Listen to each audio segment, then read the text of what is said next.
नमस्कार। आकाशवाणी जयपुर अजमेर से प्रस्तुत है प्रादेशिक समाचार।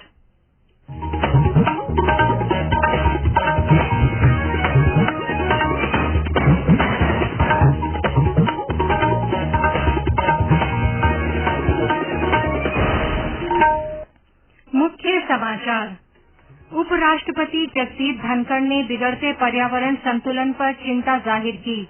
बीकानेर जिले के मुकाम मेले में हिस्सा लिया। स्थानीय उत्पादों को प्रोत्साहन देने के लिए प्रधानमंत्री नरेंद्र मोदी का वोकल फॉर लोकल अभियान तेज करने का आग्रह। पंडित दीनदयाल उपाध्याय की जयंती पर कई कार्यक्रम। केंद्रीय मंत्री नितिन गडकरी ने धानक्या में अंत्योदय और गरीब की सेवा के संकल्प को दोहराया। मुख्यमंत्री आवास पर आज शाम कांग्रेस विधायक दल की बैठक और बांसवाड़ा के गराड़िया में अनास नदी पर एनीकट और पुल बनाने के लिए 182 करोड़ रुपए मंजूर।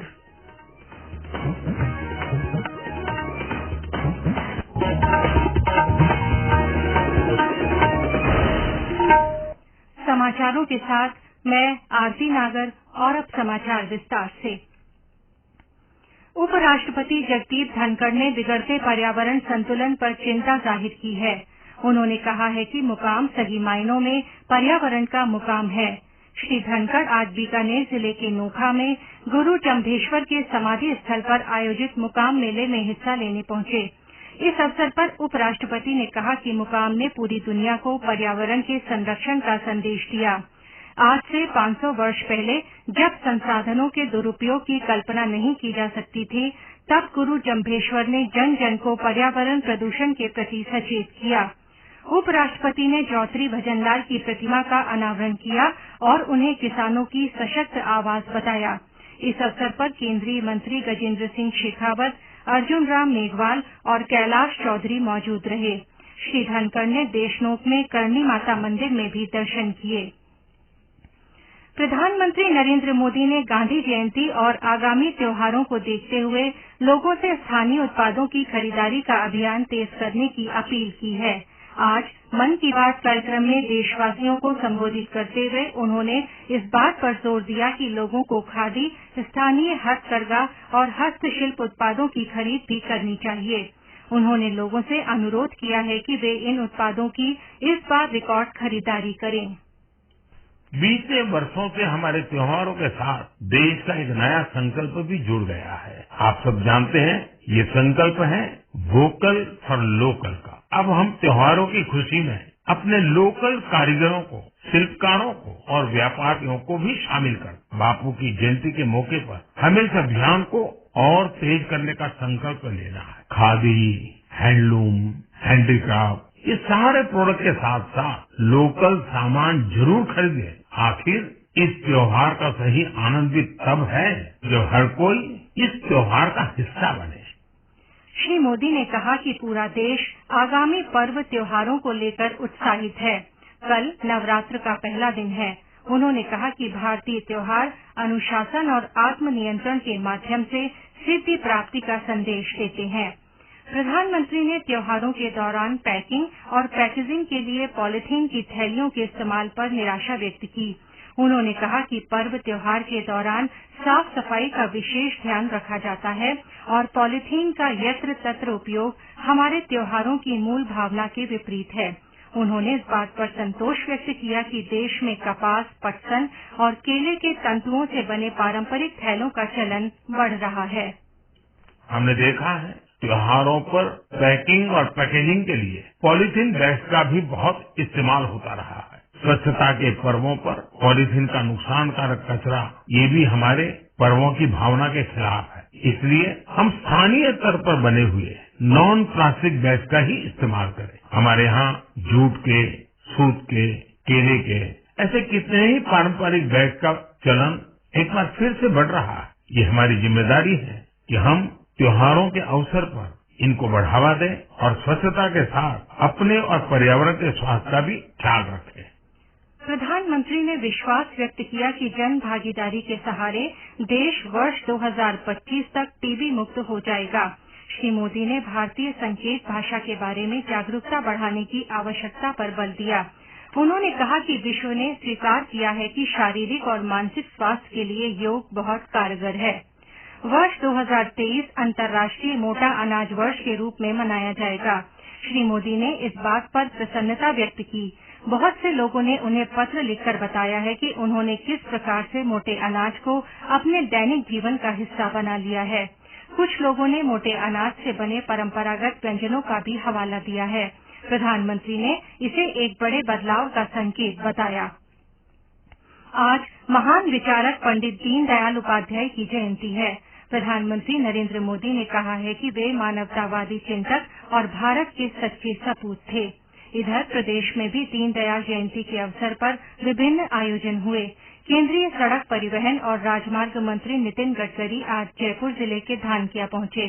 पंडित दीनदयाल की 106वीं जयंती समारोह पर अपने संबोधन में उन्होंने कहा कि उन्होंने अंत्योदय और मानव सेवा का विचार दिया, जो सभी के लिए प्रेरणादायी है। अजमेर में कई सेवा प्रकल्प किए गए। श्रीगंगानगर, बूंदी, सवाईमाधोपुर और धौलपुर में कमल उत्सव का आयोजन कर पंडित दीनदयाल को श्रद्धा सुमन अर्पित किए गए। इस अवसर पर सीकर जिले के पिपराली में वृक्षारोपण किया गया। केंद्रीय संचार और सूचना प्रौद्योगिकी मंत्री अश्विनी वैष्णव ने कहा है कि सरकार की मंशा 2 सालों के अंदर पूरे देश में 5G सेवा उपलब्ध कराने की है। उन्होंने बताया कि बहुत जल्द ही देश में 5G सेवा शुरू की जाएगी। इसके लिए 3 लाख करोड़ रुपए का निवेश किया जाएगा। आयुष्मान भारत, प्रधानमंत्री जन आरोग्य योजना के 4 वर्ष और आयुष्मान भारत डिजिटल मिशन के 1 वर्ष के कार्यान्वयन के अवसर पर आयोजित 2 दिवसीय आरोग्य मंथन कार्यक्रम को संबोधित करते हुए केंद्रीय मंत्री ने ये बात कही। इस अवसर पर केंद्रीय स्वास्थ्य मंत्री डॉक्टर मनसुख मांडविया ने कहा कि सरकार स्वास्थ्य देखभाल को सुगम और सुलभ बनाने के लिए कार्यरत है। उन्होंने बताया कि अब तक 19 करोड़ से अधिक आयुष्मान कार्ड जारी किए जा चुके हैं। उन्होंने बताया कि वर्तमान में एक दिन में लगभग 4.5 लाख आयुष्मान कार्ड तैयार किए जा रहे हैं और उनका लक्ष्य एक दिन में 10 लाख कार्ड तैयार करने का है। लोकसभा अध्यक्ष ओम बिरला अपने संसदीय क्षेत्र कोटा के 3 दिन के दौरे पर हैं। आज दूसरे दिन श्री बिरला ने कर्मचारी सहकारी समिति के वार्षिक अधिवेशन में शिरकत की। इस अवसर पर उन्होंने कहा कि सहकारिता आंदोलन ने अनेक देशों में सामाजिक आर्थिक बदलाव लाने में सराहनीय भूमिका निभाई है। रोजगार के अवसर देने में तथा वंचितों को आत्मनिर्भर बनाने की दिशा में ये आंदोलन सार्थक साबित हुआ है। ये समाचार आकाशवाणी जयपुर अजमेर से प्रसारित किए जा रहे हैं।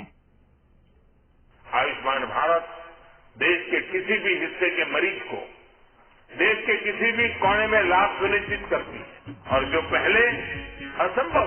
चला चला से हटका भैया, लाचार नहीं बहना और भैया, हर कोने में पहुंच रहा है सेहत का वरदान।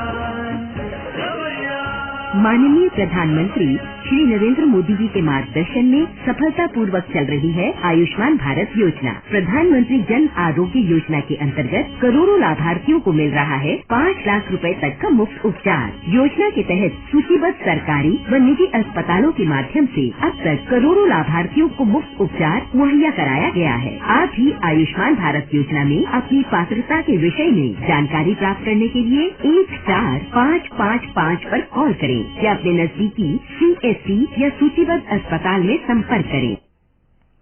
मुख्यमंत्री आवास पर आज शाम कांग्रेस विधायक दल की बैठक होगी। मुख्यमंत्री अशोक गहलोत की ओर से कांग्रेस के राष्ट्रीय अध्यक्ष के लिए नामांकन भरने से पहले ये बैठक अहम मानी जा रही है।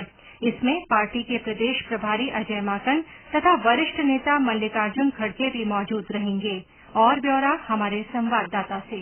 मुख्यमंत्री अशोक गहलोत स्पष्ट कर चुके हैं कि वे कांग्रेस अध्यक्ष का चुनाव लड़ेंगे। साथ ही उन्होंने यह भी कहा है कि यदि वे अध्यक्ष चुने जाते हैं तो वे एक पद पर ही रहेंगे। ऐसे में उन्हें मुख्यमंत्री का पद छोड़ना होगा। आज होने वाली बैठक को नए मुख्यमंत्री के चुनाव से पहले विधायकों से रायशुमारी के रूप में देखा जा रहा है। राज्य के नए मुख्यमंत्री के लिए जिन नामों की चर्चा हो रही है उनमें सचिन पायलट का नाम सबसे ऊपर है। इसके अलावा विधानसभा अध्यक्ष और पूर्व केंद्रीय मंत्री CP जोशी, शिक्षा मंत्री BD कल्ला तथा प्रदेश कांग्रेस अध्यक्ष गोविंद सिंह डोटासरा के नाम भी चर्चा में हैं। जितेंद्र द्विवेदी, आकाशवाणी समाचार, जयपुर। मुख्यमंत्री अशोक गहलोत ने आज जैसलमेर के तनोट में विजय स्तंभ पर अमर शहीदों को पुष्प चक्र अर्पित कर श्रद्धांजलि दी। श्री गहलोत ने तनोट राय मंदिर में दर्शन कर सभी की खुशहाली की कामना की। पीसीसी अध्यक्ष गोविंद सिंह डोटासरा और खाद्य और नागरिक आपूर्ति मंत्री प्रताप सिंह खाचरियावास भी साथ रहे।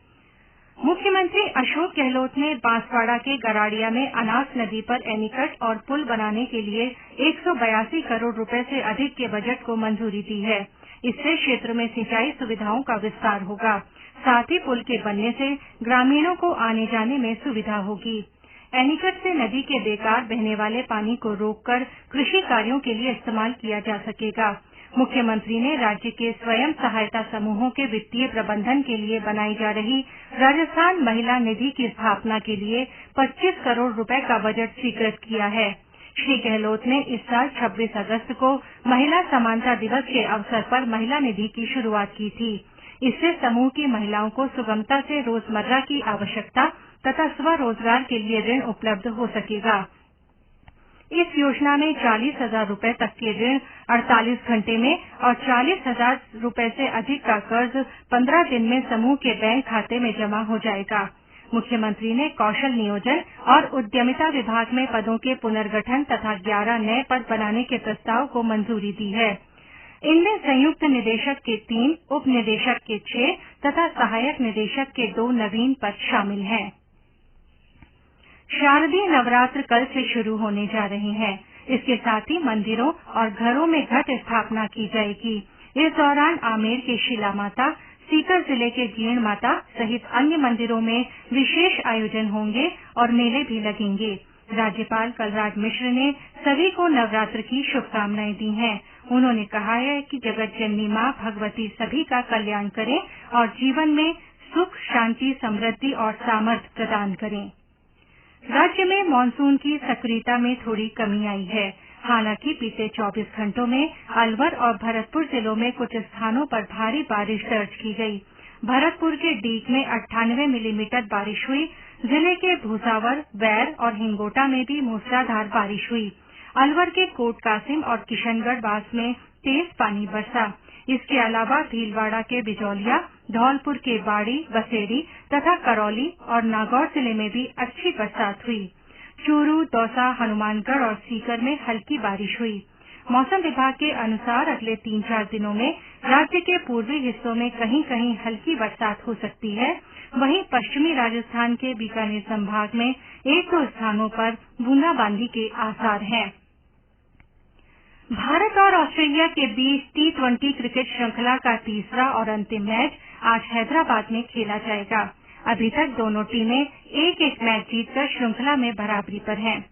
शुक्रवार को दूसरा मैच भारत ने 6 विकेट से जीता था, जबकि पहले मैच में ऑस्ट्रेलिया विजयी रहा था। देश में कोविड टीकाकरण का आंकड़ा 217 करोड़ 38 लाख के पार हो गया है। कल 12,28,000 वैक्सीन दी गई। स्वास्थ्य मंत्रालय ने बताया है कि 102 करोड़ 45 लाख से अधिक लाभार्थियों को कोविड वैक्सीन की पहली डोज और 94 करोड़ 76 लाख से अधिक को दोनों डोज दे दी गई हैं। इधर प्रदेश में आज कोविड संक्रमण के 68 नए मामले सामने आए। और अंत में मुख्य समाचार एक बार फिर। उपराष्ट्रपति जगदीप धनखड़ ने बिगड़ते पर्यावरण संतुलन पर चिंता जाहिर की है। श्री धनखड़ ने बीकानेर जिले के मुकाम मेले में हिस्सा लिया। स्थानीय उत्पादों को प्रोत्साहन देने के लिए प्रधानमंत्री नरेंद्र मोदी ने वोकल फॉर लोकल अभियान तेज करने का आग्रह किया। पंडित दीनदयाल उपाध्याय की जयंती पर कई कार्यक्रम हुए। केंद्रीय मंत्री नितिन गडकरी ने धानक्या में अंत्योदय और गरीब की सेवा के संकल्प को दोहराया है। मुख्यमंत्री आवास पर आज शाम कांग्रेस विधायक दल की बैठक होगी।